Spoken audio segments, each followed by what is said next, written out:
오늘은 대림절 혹은 강림절이라 그랬죠. 셋째 주입니다. 대림절 혹은 강림절, 이것은 예수 그리스도의 초림을 우리가 기억하면서 다시 오실 그 주님을 기다리고, 또한 지금도 우리에게 오시는 그 주님을 사모하는 그런 절기로 지킨다라고 그랬습니다. 이 성탄의 주인은 예수 그리스도입니다. 예수 그리스도. 그래서 오늘은 성탄의 의라고 하는 제목으로 하나님의 은혜 말씀을 상고하겠는데, 이 성탄절을 맞이하지만은 이 성탄절의 주인이신 예수 그리스도를 잘 모르기 때문에 우리가 먼저는 예수 그리스도가 누구신가라고 하는 것을 우리가 먼저 잠시 한번 살피고, 그리고 그 주님이 이 땅에 오신 목적이 무엇인가, 왜 오셨는가 하는 문제를 함께 살피면서 하나님의 은혜를 받고자 합니다. 성탄의 의의 제 첫 번째는 아무래도 예수 그리스도는 육신을 입고 이 땅에 오신 하나님이시다라고 하는 사실입니다. 예수 그리스도는 하나님이신데 죄인이 입고 있는 이 몸을 입고 이 땅에 오신 분이다라고 하는 그런 이야기입니다. 여러분, 이 주님이 육신의 몸을 입고 이 땅에 오셨다라고 하는 것, 이것은 잘 믿어지지 않고 또 안 믿으려고 하는 것 중에 하나입니다. 그러나 우리 그리스도인에게 있어서 이것은 대단히 중요한 것임을 알아야 되는 것입니다. 예수님이 육신을 입고 이 땅에 오셔야만이 메시아로서, 그리스도로서 하실 사명을 감당하실 수 있기 때문에 그렇습니다. 미국에 유학을 온 인도에 학생이 있었는데, 이 학생은 힌두교를 신봉하는 신자입니다. 미국 학생이 이 인도 학생에게 복음을 전했지만은 이 인도 학생에게는 예수 그리스도가 전혀 믿어지지 않는 그런 상황이었습니다. 그래서 어느 날 이 두 학생이 산책을 하고 있었는데 마침 트랙터가 땅을 갈고 있었습니다. 그런데 그 곁에 개미가 큰 줄을 이루고 이동을 하고 있었습니다. 힌두교 신자인 이 인도 학생이 그 개미를 보면서 아이고 저 개미를 어떻게 해 그러면서 굉장히 안타까워하고 있었습니다.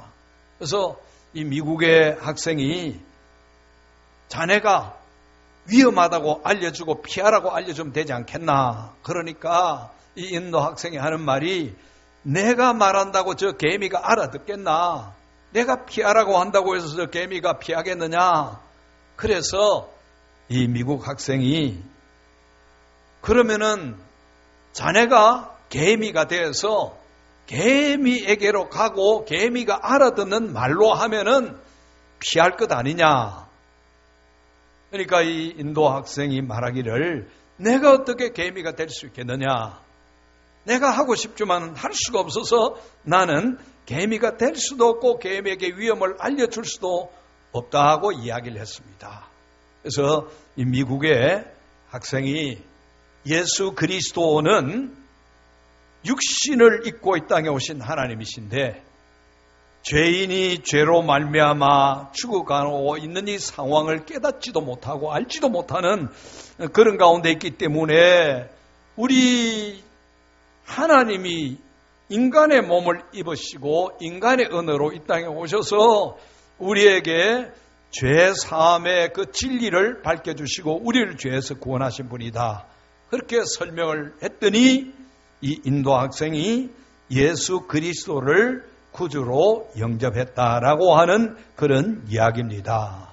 예수 그리스도는 육신을 입고 이 땅에 오신 하나님이십니다.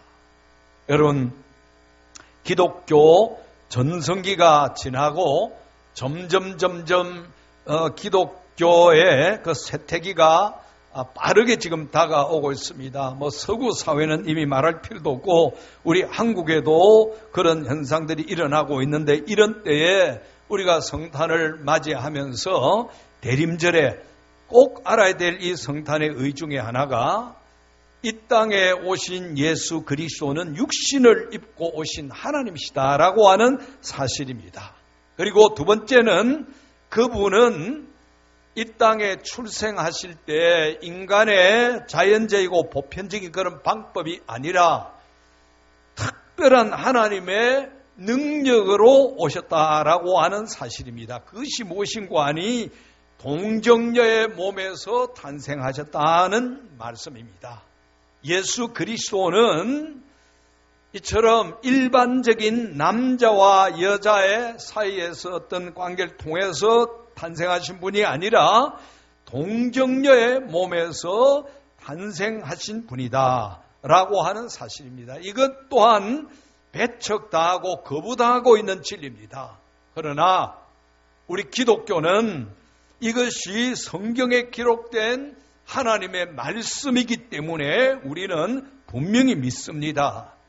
이런 능력을 행하실 수 있는 분이시기 때문에 우리의 죄도 용서하실 수 있고 우리를 지옥에서 끌어내서 천국으로 인도하실 수 있는 것입니다. 안타깝게도 이 동정녀 탄생의 진리가 지금은 타협을 한다든지 많이 희석되고 있습니다. 그러나 우리는 성경이 하나님의 말씀인 줄 믿기 때문에 예수 그리스도는 초자연적인 방법으로 성경에 기록된 말씀대로 동정녀 몸에서 탄생하신 하나님이심을 분명히 믿고 고백해야 되는 것입니다. 이 믿음의 고백이 약화되면은 그 다음에는 아무 일도 일어나지 않습니다. 인간의 눈으로 할 수 없는 이 일을 행하신 분이시기 때문에 죄인을 하나님의 자녀로 만드시고 지옥의 백성을 천국의 백성으로 만드시는 그 일을 행하시는 것입니다. 오늘 우리는 성경을 통해서 다시 한번 그 증거를 분명히 하고자 합니다. 사람이 안 믿어주고 과학의 증거가 우리에게 증명해 주지 못한다 할지라도 하나님의 말씀이 진리인 줄 믿고 우리는 그 말씀대로 예수 그리스도는 이 땅에 오신 하나님이시오, 그리고 동정녀에게서 탄생하신 분이시다라고 하는 사실을 믿어야 되는 것입니다. 과학적으로 증명 안 돼도 괜찮습니다. 우리 기독교는 어차피 믿음 위에서 출발한 것이기 때문에 그렇습니다. 18절 보십시다.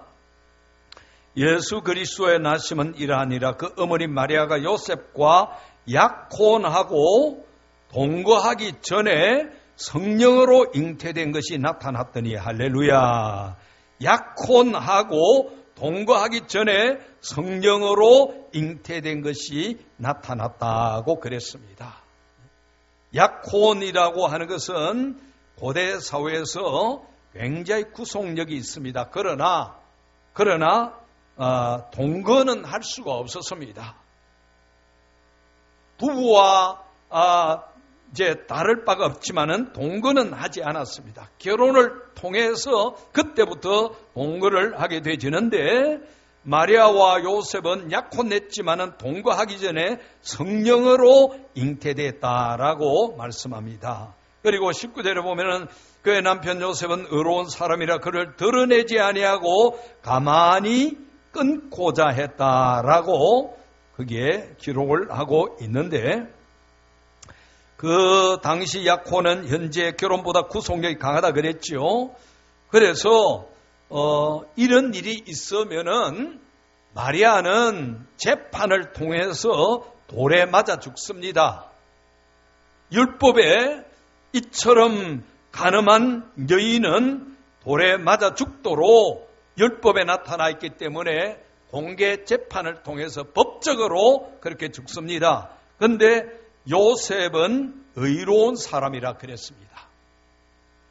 여러분, 요셉이 얼마나 황당하겠습니까?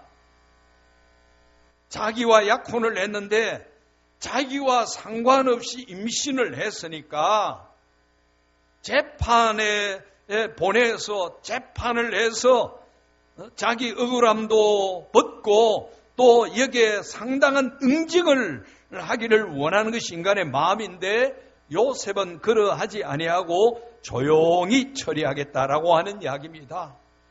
약혼이라 할지라도 바오는 이혼 수속과 같습니다. 그래서 도장을 찍어서 이 문제를 조용히 끝내겠다라고 하는 그런 이야기입니다. 이걸 20절에 보면은 이 일을 생각할 때에 그랬습니다. 여러분, 얼마나 생각이 많았겠습니까? 번민이 많았겠습니까? 이거를 배신감에 내가 요절을 내줘야 되나 맞나? 의로운 사람, 하나님의 말씀대로 살려고 하지만은 그 불의한 약혼자 마리아를 생각할 때 막 분노가 치밀어 오를 것입니다. 이 일을 생각할 때 고민하고 생각하고 괴로워할 때에 주의 사자가 현몽했다 그랬습니다. 천사가 현몽하여 나타나서 이르되 다윗의 자손 요셉아, 너 아내 마리아 데려오기를 무서워하지 말라. 그에게 잉태된 자는 성령으로 된 것이라. 할렐루야. 성령으로 잉태됐다고 했습니다. 성령으로. 여러분, 만약에 요셉이 이 주의 천사가 나타나서 이 확증을 주지 않았다라고 한다면은 파혼을 했을 것이고 그것으로서 요셉과 마리아의 부부관계는 끝났을 것이고 더 심하면은 마리아는 공개 재판을 통해서 돌에 맞아 죽었을 것입니다. 그런데 요셉은 그걸 가만히 처리하고자 했습니다. 성령이 오셔서 깨닫게 해주셨습니다. 여러분, 우리가 이 모든 말씀을 볼 때 이 일은 인간적으로 됐다라고 한다면은 결과가 절대로 이러하지 않았을 것입니다. 아내 데려오기를 무서워하지 말아라. 그리고 누가복음 1장을 또 한번 찾아보십시다. 우리 예수님의 탄생에 관한 기록 우리가 한 곳을 더 살펴보겠는데 누가복음 1장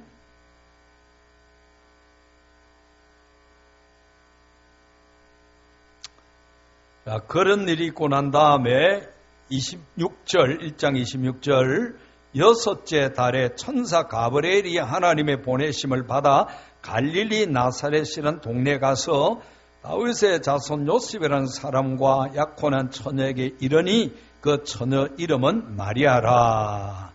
천사 가브리엘이 이제 찾아옵니다. 그에게 들어가 이르되 마리아에게 찾아와서 천사가 와서 말합니다. 은혜를 받은 자여 평안할지어다. 주께서 너와 함께 하시도다 하니 처녀가 그 말을 듣고 놀라 이런 인사가 어쩜인가 생각하매 여러분, 천사가 마리아에게 와서 은혜를 받은 자여 평안할지어다. 천사가 나타나서 마리아에게 이야기를 하니까 마리아가 얼마나 놀랐겠습니까? 네? 저와 여러분들도 맨 마찬가지입니다. 여러분, 우리가 기도한다고 주야 하는데 하나님께서 서목사야 왜 내가 왔다 그러면 얼마나 황당하겠습니까? 그걸 믿어야 되는데 옛날에 제정 러시아 때 그랬답니다. 러시아 때 기독교가 많이 부패해 있었는데 어떤 사제가 주여 기도할 때 주님이 그래 내가 너 앞에 왔다 그러니까 이 사제가 너무 놀라가지고 까무러졌답니다. 여러분, 마리아에게 천사가 와서 말을 하니까 얼마나 놀랬겠습니까? 이 도대체 이게 무슨 인상가? 마리아가 무수하고 있을 때 30절 보십시다. 천사가 이르되 마리아여 무수하지 말라. 네가 하나님께 은혜를 입었느니라. 무수하고 두려워하고 있는 마리아에게 천사가 두려워하지 말아라, 무수하지 말아라, 너 하나님께 은혜를 입었느니라. 그러면서 그 다음에 전해준 말씀이 무엇입니까? 보라, 내가 잉태하여 아들을 낳으리니 그 이름을 예수라 하라. 그게 여러분, 처녀가 그 말을 듣고 놀라서, 그리고 27절에도 처녀에게 이르되, 계속적으로 그 처녀의 이름은 마리아라, 처녀라고 계속적으로 나오고 있지요. 그러면서 네가 잉태하여 아들을 낳으리니 그랬습니다. 마리아가 얼마나 황당하겠습니까? 그러면서 그가 큰 자가 되고 지극히 높으신 이의 아들이라 일컬어질 것이요 주 하나님께서 그 조상 다윗의 왕위를 그에게 주리니 영원히 야곱의 집을 왕으로 다스릴 것이며 그 나라가 무궁하리라. 34절에 마리아가 천사에게 말하되 나는 누구를 알지 못한다고요? 남자를 알지 못하니 어찌 이 일이 있으리까? 여러분, 이 처녀 마리아에게 나서 네가 잉태해서 지금 아들 낳을 것이다. 이름까지 가르쳐 줍니다. 마리아가 도대체 무슨 이런 황당한 일이 있는가? 나는 남자 알지 못하는데 어떻게 이런 일이 있을 수 있습니까? 그렇게 이야기를 합니다. 천사가 35절에 뭐라고 합니까? 천사가 대답해 이르되 성령이 내게 임하시고 지극히 높으신 이의 능력이 너를 덮으시리니 이러므로 나실 바 거룩한 이는 하나님의 아들이라 일컬어지리라. 할렐루야. 마리아가 지금 잉태하고 그 이름을 예수라라고 이름까지 지어줬는데 이 일이 지극히 높으신 하나님의 능력으로 말미암는 일이라고 가르쳐 주는 것입니다. 그러면서 친족 엘리사벳 늙어서 아이 낳지 못하는데 임신해서 벌써 6달째가 됐다라고 이야기를 합니다. 그제야 마리아가 뭐라고 이야기합니까? 37절에 대저 하나님의 모든 말씀은 능하지 못하심이 없느니라. 마리아가 이르되 주의 여종이니 말씀대로 내게 이루어지이다. 그때 천사가 떠났다고 그랬습니다. 여러분, 여기에 마태나 누가나 처음부터 예수 그리스도를 잘 따랐던 그런 제자가 아닙니다. 우리가 아는 바와 같이 처음에는 뭔가 있을 것 같이 따라다녔는데 이 예수가 십자가에 탕탕 못 박히고 처참하게 죽으니까 다 도망가 버렸습니다. 만약에 예수가 인간이었다라고 한다면은 기독교는 그것으로 끝났습니다. 그런데 언제 이 마태 누가가 예수 그리스도의 제자가 되어서 순교까지 했습니까? 십자가에 죽고 무덤에 묻힌 예수 그리스도가 다시 살아났습니다. 무덤을 깨뜨리고 다시 살아나셨고, 그리고 그분이 약속하신 성령이 임했기 때문에 그들에게 성령이 임할 때 그들이 예수는 그리스도요 참 하나님의 아들이다 하고 고백하고 그분의 제자가 되어서 그 나라와 그를 위하여 순교했던 그런 인물 아닙니까? 이런 마태와 누가는 누구에게 인정받고 돈 벌기 위해서 이런 황당한 글을 썼겠습니까? 성령의 강한 감동이 아니면은 이런 글을 쓸 수가 없는 것입니다. 본 대로, 들은 대로, 이루어진 일대로 기록해서 오늘 우리에게 전해지고 있는데 오늘 예수 그리스도는 육신을 입고 이 땅에 오신 하나님이시오. 이 땅에 오실 때는 동정녀 몸에서 탄생하셨다라는 성탄의 의의를 우리가 깊이 깨닫기를 바랍니다. 그리고 그 다음에 우리가 상고할 것은 그럼 예수님이 왜 이 땅에 오셨는가? 다시 마태복음으로 우리가 한번 돌아가 보십시다. 마태복음에 돌아가면은 21절 아들을 낳으리니 이름을 예수라 하라. 이는 그가 자기 백성을 그들의 죄에서 뭐 할 자라고요? 구원할 자. 구원할 자. 예수님이 왜 육신을 입고 이 땅에 오셨나? 왜 육신을? 아까 인도 청년에게 복음을 전했던 사건에서 우리가 볼 수 있듯이 죄인을 구원하시기 위한 방법으로 죄인의 모습을 입고 예수님은 이 땅에 오셨습니다. 죄인의 구원을 위해서 이 땅에 오신 분. 우리가 너무나 잘 알고 있지만은 다시 한번 우리 이 대림절을 지내면서 예수 그리스도 그는 자기 백성을 그들의 죄에서 구원하기 위해서 오신 분이시다. 이 성탄의 주인이신 예수 그리스도는 우리 죄를 구원하시기 위해서 오셨고, 그 다음에 23절에 보십시다. 보라, 처녀가 잉태하여 아들을 낳을 것이요 그 이름은 임마누엘이라 하리라 하셨으니 이를 번역한즉 하나님이 우리와 함께 계시다 함이라. 할렐루야.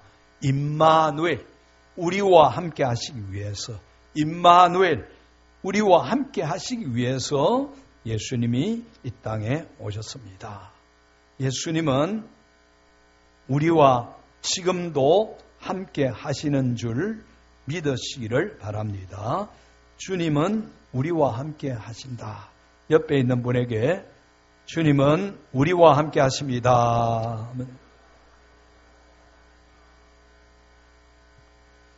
코리텐붐이라고 하는 여성이 주는 나의 피난처라고 하는 책을 썼죠. 화란 사람, 네덜란드 사람인데 아버지가 시계공을 하는 부자는 아니라도 하나님을 잘 믿는 다복한 가정입니다.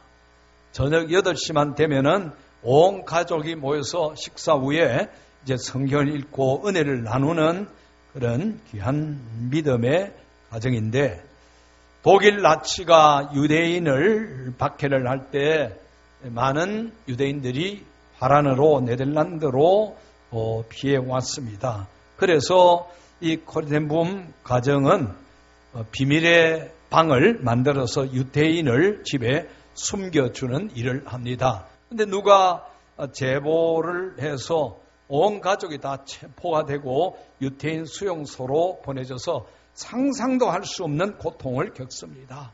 더위, 추위, 벌레, 오물, 구타, 모욕에 시달리면서 하루 11시간씩 노동에 혹사를 당했습니다. 대부분 감옥 안에 있을 때는 또 철장 밖에서 그 간수가 뚜벅뚜벅 구두소리를 내면서 다가올 때는 온몸에 막 소름이 돋아나는데 오늘 또 나를 고문하고 죽이겠지 하는 이런 생각 때문에 사람이 죽을 것 같다라고 그랬습니다. 그래서 하나님 앞에 하소연합니다. 하나님, 저는 더 이상 이런 상황을 이겨낼 수 없습니다. 제 믿음이 강하지 않습니다. 그렇게 기도하는 중에 그러면서 방바닥에 조그마한 개미를 이제 보게 되었답니다. 그런데 그 순간에 하늘에서 천정에서 조그마한 물방울 하나가 그 개미 옆에 툭 떨어지니까 개미가 놀라가지고 풍랑을 만나고 폭풍을 만난 것처럼 혼비백산에서 도망을 갑니다. 다리는 물에 젖어가지고 가려고 해도 빨리 가지 않는데 그럼에도 불구하고 도망가려고 하고 있는 그런 모습이었습니다. 그럴 때 하나님의 음성이 들렸습니다. 코리아, 너의 믿음을 보지 말아라. 그것은 작고 약한 개미 다리에 불과하다. 그 잔인한 사람이 너에게 무엇을 할지 생각하지 말아라. 너의 유일한 피난처는 나다. 내가 너의 유일한 피난처다. 라고 말씀을 해주셨습니다. 고재몸이 얼마나 그 순간에 크게 감격했는지, 내가 너의 유일한 피난처다라고 하는 그 말씀을 듣고 마음에 평안이 왔다라고 하는 것입니다. 그리고 한 번은 그 사촌 언니와 함께 건물 밖에서 밤하늘을 바라보고 있는데 그 하늘의 아름다운 별들이 이렇게 보이는 것입니다. 그래서 코리가 주님은 저 별의 주인이십니다. 주님은 저 별들을 잊지 아니하고 다 기억하시겠지요. 그런데 왜 저와 배씨만 잊고 계시나요? 그렇게 중얼거렸습니다. 근데 그 곁에 있던 그 사촌은 배씨가 말합니다. 코리야, 그렇지 않아. 주님은 우리를 잊고 계시는 것이 아니야. 우리를 알고 계시고 기억하고 계신단다. 성경에 분명히 약속하셨잖아. 보라, 내가 세상 끝날까지 너희와 항상 함께 있으리라. 약속하시지 않았느냐? 그때 호리는 많은 것을 깨닫다라고 하는 것입니다. 그러면서 언니가 계속해서 말하는 것이, 코리야, 주님은 지금도 우리와 함께 계셔. 지금도 우리와 함께 계셔. 너의 느낌이나 감정이나 생각을 믿지 말고 주님을 믿어. 주님을. 너의 느낌, 너의 감정, 너의 생각은 왔다가 사라지는 미혹과 같은 것들인데 그걸 믿지 말고 주님을 믿고 주님을 신뢰하라고 권고를 했습니다.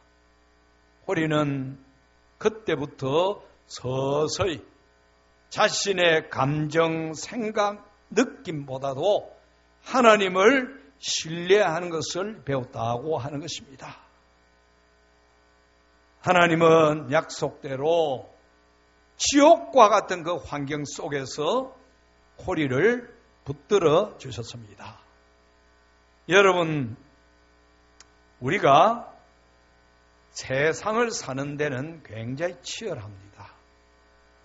학생들은 공부하는 데 치열하고, 어른이 되고 이제 성인이 되면은 취직하는 데 치열하고, 직장에서 치열하고, 사업한다고 치열하고, 명예 얻는다고 치열하고, 권력 얻는 데 치열합니다.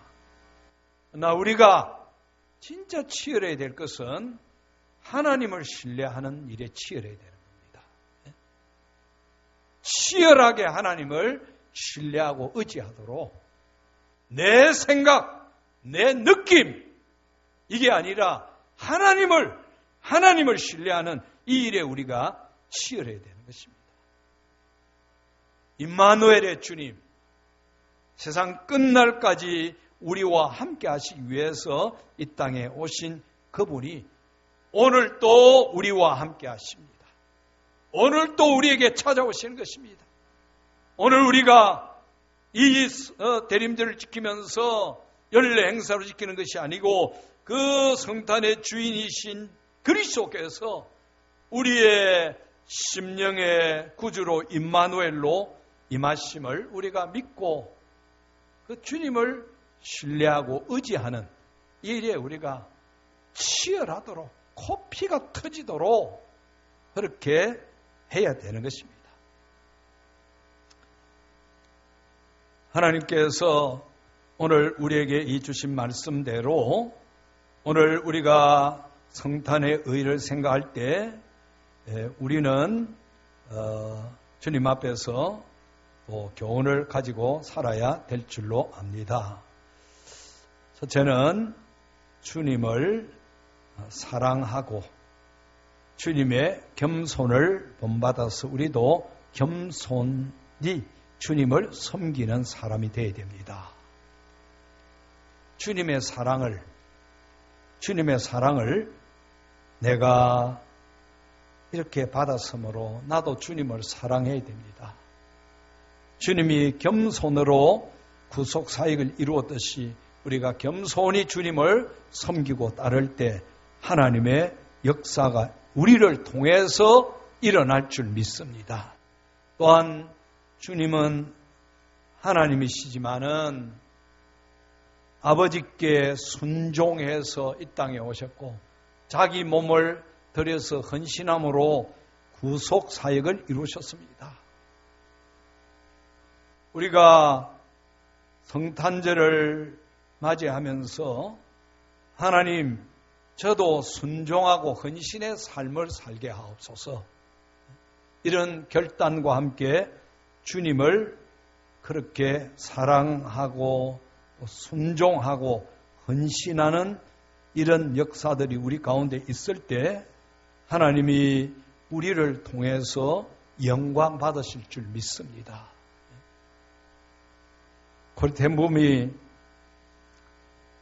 이 사무착오로 인해서 이제 석방이 됩니다. 그리고 돌아와서는 신학을 해서 주의 종으로서 주님의 사명을 감당을 합니다. 한 번은 복음을 전할 때 성령의 음성이 들려왔습니다. 독일은 전쟁을 일으킨 민족이기 때문에 지금 상처를 입고 있다. 너가 그들에 가서 복음을 전해야 되겠다고 말씀하셨습니다. 코리가 기겁을 하면서 하나님 가라시면 어디든지 가겠습니다마는 독일만은 못 갑니다. 독일만은 안 됩니다. 독일 사람이 내 부모님을 죽이고 언니도 죽인 거 잘 알고 계시지 않습니까? 제가 강제 수용 속에서 당한 고통을 하나님 다 알고 계시는데 어떻게 내가 그 독일에 가서 복음을 전합니까? 하나님, 저는 못 갑니다. 그때 주님 말씀하십니다. 코리아, 사랑하는 내 딸아, 내가 나를 저주하고 욕하고 등진 사람을 위해서 십자가 진 것을 기억해라. 너가 내 딸이라고 한다면은 독일 사람에게 가서 복음을 전해라. 코리는 그 유태인 수용소에서 인생이 겪을 수 없는 그런 모든 고통을 당했기 때문에 그때 살아계신 하나님을 깊이 경험한 그 경험 때문에 결국은 순종합니다. 하나님의 은혜가 부어졌기 때문에 그렇지만은 코리도 순종해서 독일에 가서 복음을 전합니다. 근데 가서 복음을 전하는데 수많은 독일 사람들이 몰려오고 그 코리의 복음을 듣고는 눈물을 흘리고 회개하는 모습을 보았습니다. 그러면서 코리가 깨달은 것은 순종하면은 그 다음 일은 하나님이 계획하시는구나. 순종하면은 그 다음은 하나님이 계획하시는구나. 하나님이 책임지시는구나. 하루는 설교를 마치고 이제 강단에서 내려가는데 사람들이 이제 쭉 줄을 서서 앞으로 나옵니다. 악수하기 위해서. 이제 악수하고 나는데 저쪽에서 한 남자가 오는데 그 남자를 보는 순간에 코리가 너무나 놀랐습니다. 피가 거꾸로 쏟는 것 같고 숨이 멎어지는 것 같은 그런 순간을 경험한 것입니다. 그 남자가 누군가 하니 강제 수용소에서 가장 악명 높은 감독이었기 때문에 그렇습니다. 한겨울에 여자들을 빨가벗겨서 나체로 밖에 서 있게 하고 먹을 것도 주지 않고 갖은 횡포를 다해서 괴롭힌 그런 장본인입니다. 그 남자가 자기 사촌 언니를 강간을 해서 이 언니는 그 수모를 견디지 못하고 결국 수용소에서 이제 자살을 한 것입니다. 그 남자를 보는 순간에 어느 정도 잊혀져 가던 그 수용소의 악몽이 그냥 주마등처럼 스쳐가는데 죽을 것 같았습니다. 그런데 남자는 점점 가까이 오면서 이제 손을 내밀기 위해서, 악수하기 위해서 손을 내미는 것입니다. 그 남자는 수많은 포로들을 상대했기 때문에 코리를 알아보지 못하지만 코리는 그 남자를 꿈에도 잊을 수 없는 그런 일거리였습니다. 그래서 그 순간에도 코리는 하나님 앞에 기도합니다. 주님, 저 사람에게 진노의 벼락이 내리기 전에는 용서할 수 없습니다. 주님 도와주십시오. 저는 이 사람만은 용서할 수 없습니다. 주님 저를 이해해 주십시오. 그렇게 하나님 앞에 그 짧은 순간에 그러나 간절하게 기도했습니다. 그때 우리 주님께서 말씀하십니다. 십자가에서 나를 못 박고 죽이고 침뱉으며 채찍으로 때리고 조롱하며 가시관을 씌워서 나를 괴롭히는 사람들을 용서하지 않았느냐? 너도 용서해 주어라. 너도 용서해 주어라. 호리가 하나님 앞에 계속 기도합니다. 하나님 도와주시지 않으시면 저는 손 내밀 수 없습니다. 하나님의 은혜로 호리가 손을 내밀어서 악수를 했습니다. 그러만 외투를 걸치고 왔다고 그랬습니다. 책에 보면은. 그리고 묵은 입을 열어서 말했습니다. 네덜란드 사람인 당신이 전쟁 때 우리 독일 사람이 저지른 죄를 용서하고 복음을 전해줘서 얼마나 기쁜지 모릅니다. 나는 죄를 많이 지은 사람입니다. 용서받고 새 사람 되기 위해서 오늘 주님 앞에 나왔으니 저를 위해서 기도 좀 해주십시오. 그때 그 기록에 의하면은 갑자기 하늘 문이 열리고 주님이 자기에게 임한 것을 깊이 경험했다고 그랬습니다. 그 순간에 미움과 원한 이것이 눅눅이 녹고 사라져 버렸다고 하는 것입니다. 여러분, 우리가 성탄의 주님을 정말로 우리의 주님으로 모시기를 원한다라고 한다면은 우리도 주님을 사랑하고 또 주님 앞에 내가 싫어도 순종하고 주님이 기뻐하실 때 헌신하는 그런 삶을 살아야 됩니다. 그래야 성탄의 의의를 제대로 깨닫고 주님을 기쁘시게 하는 사람이 되어지는 것입니다. 사랑하고 순종하고 헌신하는 우리 되기를 주의 이름으로 축복합니다. 아버지 하나님 감사합니다.